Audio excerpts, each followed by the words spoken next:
दोस्तों नमस्कार। मैं डॉक्टर के एक बार फिर से आपका इलाज आपकी बीमारी में मैं कुछ आपको सुझाव देने जा रहा हूँ। खास करके महिलाओं के लिए ये जो टॉपिक लेकर के आया हूँ, इससे महिलाएं अपने आप को निरोग स्वस्थ रख सकती हैं। सबसे जटिल अगर ईश्वर ने कुछ रचा है तो है मानव, और मानव में वो भी औरत। औरत देखा जाए तो बहुत एक जटिल है, उनको समझना भी और उनके रोग भी। तो इसी रोग में स्त्री रोग जो है बहुत बड़ी एक समस्या है। उसमें भी बहुत बड़ी समस्या है मासिक धर्म। यदि मासिक धर्म की अवधि 4 दिन से अधिक हो जाए तो यह रोग हो सकता है। किसी भी माता बहनों को अगर ये 4-5 दिन अगर मासिक धर्म रहता है तो एक समझिए कि आपको एक रोग हो रहा है। तो आप सजग हो जाइए, तैयार हो जाइए इससे निपटने के लिए।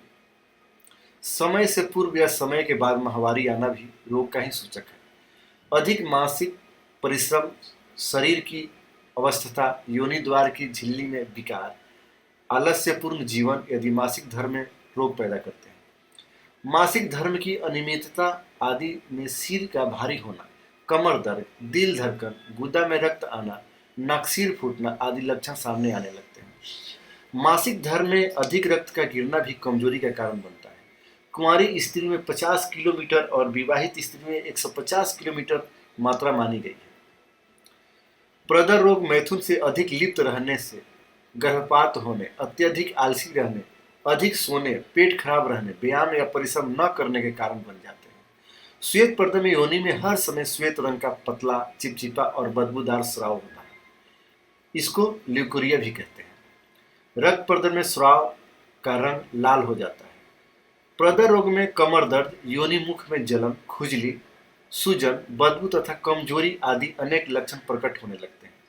किसी कारणवश हुए बांझपन या उपचार संभव है, लेकिन जन्मजात बांझपन का कोई उपचार नहीं है। कच्ची वायु में ही संभोग करने से स्तन ढीले हो जाते हैं और लटकने से रहने लगते हैं, जिसे देखने में अच्छा नहीं लगता है। जिस प्रकार पुरुषों को बहुमूत्र रोग होता है, उसी प्रकार स्त्रियों को सोम रोग हो जाता है। इस रोग में योनि में ठंडा, साफ, गंधहीन, पीड़ा रहित सफेद पानी लगातार बहता रहता है। इस रोग के कारण सिर दर्द, बेचैनी, कमजोरी, मुंह और तालू का सूखना, बेहोशी आना आरंभ हो जाता है। त्वचा रुखी हो जाती है। यदि समय पर उचित इलाज नहीं मिल पाए तो स्त्री की मृत्यु भी हो जाती है। स्त्री का ये जो रोग है मैं आपको बताता हूँ। मासिक धर्म, प्रदर, गर्भ प्रसव, बांझपन, योनि रोग, स्तन, इसको मैं कुछ उपचार बताने जा रहा हूँ। आप ऐसा करके अपने आप को दुरुस्त कर सकते हैं। अगर इसमें से कोई भी रोग है तो आपको मालूम पड़ गया कि इसका क्या लक्षण है, तो अपना खुद आप इलाज कर सकती हैं। किसी डॉक्टर के पास जाने की जरूरत नहीं है। गाजर के बीज 10 ग्राम कूटकर 200 ग्राम पानी में उबालें। पानी आधा रह जाए तो शक्कर मिलाकर पिलाएं। 3 दिन बाद माहवारी खुलकर आएगी।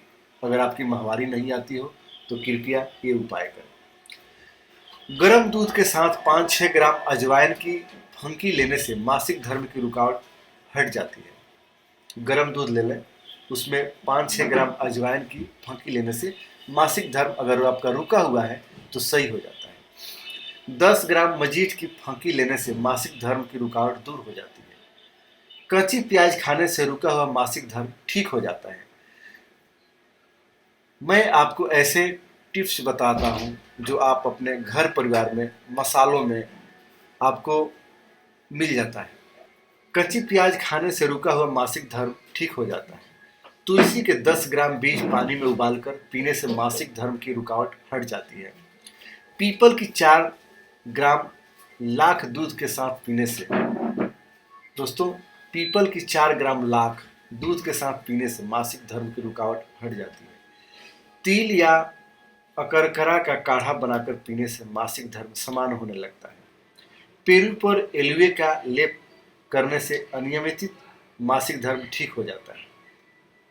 करेले के पत्ते, आपको करेला तो हमेशा कहीं भी कभी भी मिल जाता है। करेले के पत्तों के रस में काली मिर्च, पीपर का चूर्ण, सौंठ मिलाकर पीने से मासिक धर्म की अनियमितता दूर हो जाती है। अगर आपको मासिक धर्म समय समय से नहीं आता है, आगे आता है या पीछे आता है, तो इस नुस्खे को अपनाएं, जरूर आपको फायदा मिलेगा। 20 ग्राम काले तिल और 10 ग्राम अजवाइन का जल में काढ़ा बनाएं। ध्यान दें, 20 ग्राम काले तिल और 10 ग्राम अजवाइन का जल में काढ़ा बनाएं। जब पानी 100 ग्राम रह जाए, उसमें थोड़ा सा पुराना गुड़ मिलाकर पीने से मासिक धर्म की पीड़ा मिट जाती है। अगर आपको मासिक धर्म आने में तकलीफ होती हो, दर्द होती हो, तो इस नुस्खे को जरूर आजमाएं। अनार के सूखे छिलकों को पाउडर बनाएं। 5 से 10 ग्राम सुबह शाम पानी में लेने से अधिक मासिक स्राव अगर होता हो तो ठीक हो जाएगा। 20 ग्राम दूध का रस, दोस्तों 20 ग्राम दूध का रस 5 ग्राम चीनी के साथ दोनों समय लेने से रक्तस्राव की अधिकता बंद हो जाती है। कपूर और लाल चंदन घोटकर 4-5 दिनों तक पीने से अधिक रक्त अगर आ रहा है तो इसका समय ठीक हो जाएगा और मात्रा में आने लगेगा। बबूल का भुना हुआ गोंद और सोना गेरू 5-5 ग्राम लेकर पीस लें। प्रातःकाल इस चूर्ण की 2-2 ग्राम मात्रा से लेने से अधिक रक्तस्राव अगर होता हो तो बंद हो जाएगा। हार श्रृंगार की कोपलों को पानी में साथ मिलाकर पीसें और पानी में छानकर पीने से रक्त गिरना बंद हो जाता है। बबूल के गोंद को भूनकर उसमें बराबर मात्रा में गेरू मिलाकर पीस लें। इसकी 7 ग्राम मात्रा नित्य प्रातः फाँकने से असमय का रक्तस्राव बंद हो जाता है। तो दोस्तों, मैंने जितने भी आपको टिप्स बताए, आप इसमें से आपको जो सहज लगे, जो आपको इजी लगे, आपके घर में जो भी मिले, आप इसे आजमा करके आप स्वस्थ रह सकती हैं। आप अपने माहवारी में होने वाले दर्द, पीड़ा, श्वेत प्रदर से निजात पा सकती है, छुटकारा पा सकती है। तो अगर आपकी कोई और भी समस्या है तो आप मुझे लिख सकते हैं, कमेंट कर सकते हैं। अगर आपने अभी तक मुझे सब्सक्राइब नहीं किया है तो प्लीज़ और प्लीज़ मुझे सब्सक्राइब करें। मेरा हमेशा से प्रयास है कि आपका तकलीफ़ है तो आप खुद इसे इलाज करें। आपका कीमती समय और मेहनत का पैसा यूं ही जाया न जाए।